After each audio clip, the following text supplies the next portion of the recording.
The night of November 27, 2025, settled over Washington, D.C. like any other. The city's grand monument stood silent against the dark sky. The White House, bathed in a soft, steady glow, projected an image of stability and calm. Streetlights cast long shadows on the empty sidewalks of Pennsylvania Avenue. The usual hum of political life had quieted for the Thanksgiving holiday. Families gathered. The air grew crisp. A sense of peace, however temporary, had descended upon the nation's capital. It was a stillness that held no warning of the violence to come. On the streets, a few cars passed, their headlights cutting through the darkness. The towering federal buildings were dark, their windows like vacant eyes. This was the deceptive calm before a sudden and brutal act would shatter the holiday peace. National Guard members were stationed throughout the city. They had been a visible presence since August. Their deployment followed a directive from President Donald Trump. The calm was broken. On Wednesday, November 27th, the time was approximately 2:15 in the afternoon. The location was near the Farragut West Metro Station. This area is just 2 blocks from the White House. The streets were filled with the typical afternoon activity of a major city. People moved along the sidewalks. Cars navigated the busy intersections. It was a scene of ordinary life, moments before it was violently interrupted. The proximity to the seat of American power made the subsequent events even more jarring. The attack was sudden. It was targeted. 2 National Guard members were on patrol. They were walking their beat. Suddenly, a gunman appeared. He opened fire without any warning. U.S. Attorney Jeanine Pirro later described the attack as an ambush.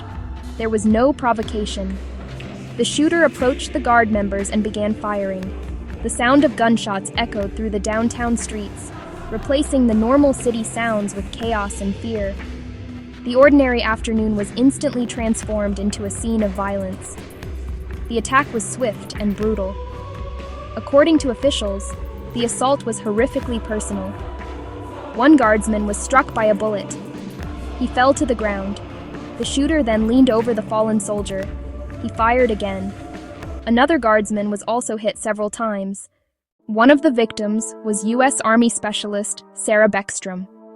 She was a member of the West Virginia National Guard. On Thursday, during his Thanksgiving calls to troops, President Trump announced the sad news. Specialist Beckstrom had died from her injuries. The nation learned of her passing on a day meant for gratitude. Sarah Beckstrom was from Summersville, West Virginia. She was a recent graduate of Webster County High School, class of 2023. She had entered the service just months earlier, in June 2023. According to the West Virginia National Guard, she was assigned to a military police company. Attorney General Pam Bondi revealed that Sarah had volunteered for the holiday duty. She chose to work in D.C. over Thanksgiving, so others could be home with their families. The investigation quickly focused on a single suspect. He was identified as Rahmanullah Lakanwal. He was 29 years old. Officials stated that Lakanwal was an Afghan national. He had come to the United States in 2021, following the U.S. withdrawal from Afghanistan. Lakanwal had settled in the state of Washington, far from the capital where the attack occurred. Investigators believe it was meticulously planned. He drove from his home in Washington state all the way to Washington, D.C., a journey of nearly 3,000 miles. He traveled across the entire country with a specific target in mind. The purpose of his long trek was to ambush the National Guard members. The weapon used in the shooting was a .357 Smith & Wesson revolver. It was this handgun that Lakanwal used to open fire on Specialist Beckstrom and Specialist Wolf.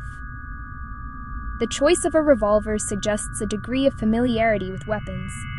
How he acquired and transported the weapon became a key part of the ongoing investigation. The investigation into the shooting became a massive multi-agency effort. It spanned the entire country. FBI Director Kash Patel confirmed the scope of the probe during a press conference, describing it as a coast-to-coast investigation. Federal law enforcement agencies, Local law enforcement agencies began working together. They traced the suspect's movements and interviewed potential witnesses. They started digging into every aspect of Rahmanullah Lakanwal's life in the United States and before his arrival. A critical piece of the investigation took place in Bellingham, Washington, where Lakanwal lived. Agents executed a search warrant at his home, looking for evidence that could shed light on the attack.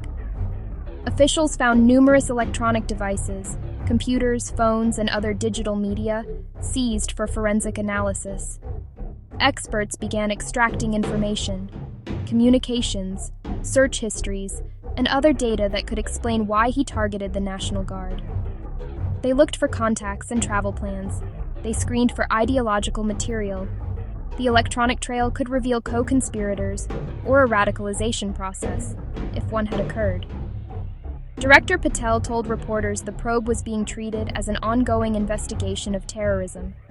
The classification raised the stakes and opened additional resources and legal tools for investigators. As investigators delved into Lakanwal's past, a startling detail emerged: a potential connection to a major U.S. intelligence agency. CIA Director John Ratcliffe issued a statement providing a new layer to the suspect's background. It confirmed he had worked with the U.S. government, including the CIA, as part of a partner force in Kandahar, ending in 2021. Partner forces of local Afghans worked alongside American military and intelligence personnel in high-risk roles. This disclosure sent ripples through intelligence and political circles. Questions followed. What vetting preceded his admission to the U.S.?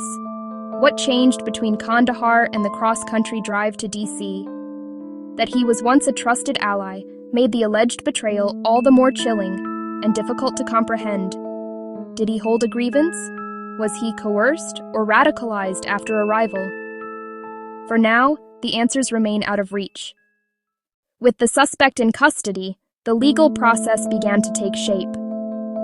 Federal prosecutors announced initial charges against Rahmanullah Lakanwal: 3 counts of assault with the intent to kill while armed, and criminal possession of a weapon. Serious felonies. U.S. Attorney Janine Pirro noted the charges could change depending on the victim's conditions. Following Specialist Beckstrom's death, the legal landscape shifted. "Make no mistake, if they do not survive, that will certainly be the charge," she said, referring to first-degree murder. Attorney General Pam Bondi vowed to do everything in their power to seek the death penalty. The administration also announced a sweeping review of certain green cards, including those from Afghanistan. They viewed the shooting not just as murder, but as an attack on the country itself. In Somersville and across Webster County, grief was palpable. Sarah was one of their own, a daughter, a friend, a recent graduate with a bright future. Her dream of serving her country had been realized, only to be stolen away. Candlelight vigils were organized. People gathered to share memories, to comfort one another, and to honor her sacrifice. Her family faced private sorrow beneath a national spotlight. Somersville wrapped its arms around the Beckstroms, supporting with meals, words of comfort, and presence. Her memory returned home, carried by those who knew and loved her best. Her community would not forget her. Today is November 28th, 2025. The investigation continues. Agents are sifting through electronics from Washington State to Washington, D.C., pursuing motive and meaning. The legal case is only beginning. The path to justice is long. For Andrew Wolf's family, it is anxious waiting. For Sarah Beckstrom's, a vow to remember. The truth may come, but grief has no final destination.